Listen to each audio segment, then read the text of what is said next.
Rahoveci, ndryshe i njohur si qyteti i rushit, është një nga rajonet kryesore të Kosovës për kultivimin e rushit.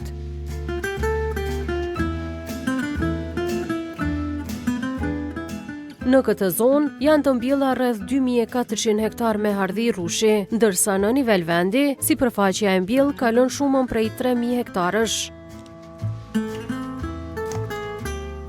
Fermeri Labino Çulina thot se arrin të prodhojë deri në 30.000 kg rush në vit, ndërsa fermerët e tjerë të Rahovecit sipas tij arrin të mbledhin gjithsej deri në 25 milion kilogram rush.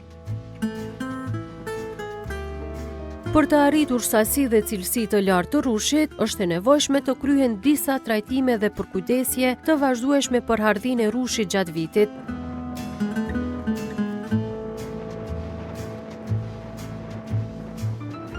Si ekspert për mbrojtjen e bimëve, fermeri shpjegon rëndësinë e krahasitjes dimrore të hardhisë, një proces kyç për rritjen e rendimentit dhe cilësisë së rushit. Tani jemi në një vresht për ta demonstruar do të thotë kitjen apo krahasitjen dimrore të hardhisë së rushit, ku krahasitja e rushit do të thotë është një proces i cili duhet të bëhet domosdoshmërisht për ta rregulluar hardhinë e rushit, do të thotë për të dhënë rendimentin e caktuar se sa kilogram për hardhi do mi marrë rush. Për shembull, tek vreshtat e mia, unë nuk e lejoj që hardhia rushit shkojë më shumë se 2 kg për një fidan. Një hardhi do të thotë tek unë i prodhon 2 kg rush për të dalë një verë cilësore edhe një kualitet i lartë. Mirë po tek varietetet e tryezës, sidomos kur teknologjia është më e avancuar edhe ka ujitje, atje shkohet deri tek një hardhi do të thotë prodhon nga 5 deri në 7 kg rush, po mundet edhe më shumë me prodhu, mbaret nëse janë gjitha parakushtet për me prodhu do të thotë cilësitë rushit.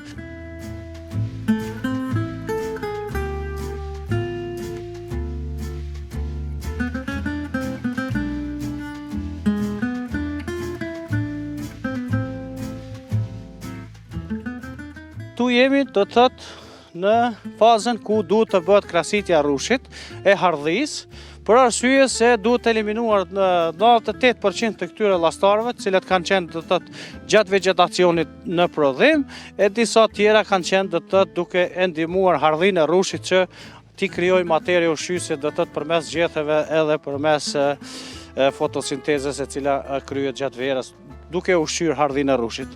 Këtu pe shefni do të thotë që ka shumë llastar, mirë po nga gjithë këta llastar eliminohen dhe lejohen do të thotë të prodhojnë 2 ose 1 llastar për hardhitë rushit. Pakës jemi në vonesë për arsye se temperaturat kanë qenë të larta, edhe me nxemjen e tokës, kur rriten temperaturat tokë, fillon hardhia do të thotë të merr ushqim apo ujë me mineralet e saj edhe e përcjell në hardhi, do të thënë në këto llastarët e vet.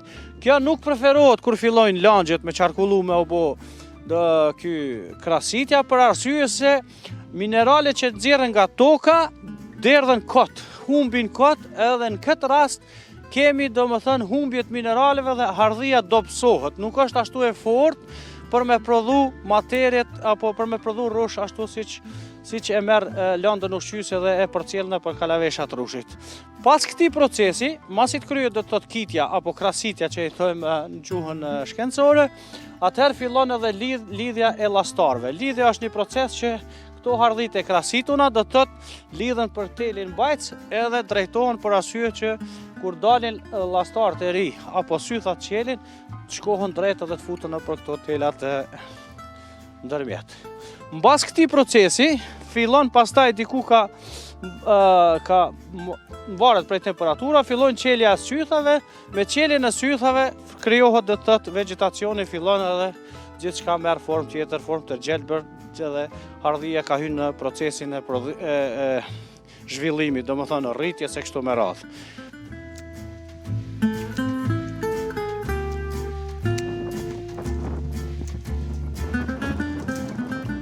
Në këtë rajon, klima është shumë e favorshme për zhvillimin e hardhisë dhe nuk ka nevojë për shumë trajtime, por, siç thekson Çulina, është e rëndësishme që trajtimet për parandalimin e sëmundjeve të bëhen në kohë. Hardhia rushit do të thotë ka disa lloje të sëmundjeve, kryesisht është vrugu i hardhisë, plazmo paravitikola thirret në gjuhën latine, mandej është vruk kalipzimi i rrushit, është butrit i cinerea, është hiri i cili do të shkakton probleme. E në këtë rast, ky vresh do më thënë ka pas hi dhe shifën këtu njolla që ka pas smundje. Dhe të kohën e fundit, para se mu vjell rrushi, kjo smundja e ka ataku këtë vresh. Mirë po, në shumicën e rasteve këto eliminohen me kohë, kur dërhyhet me kohë edhe nuk shfaqen. Në Rahovec, mbi 3.000 fermer marrin subvencione nga komuna, ndërsa 1.600 prej tyre janë të angazhuar në kultivimin e rrushit.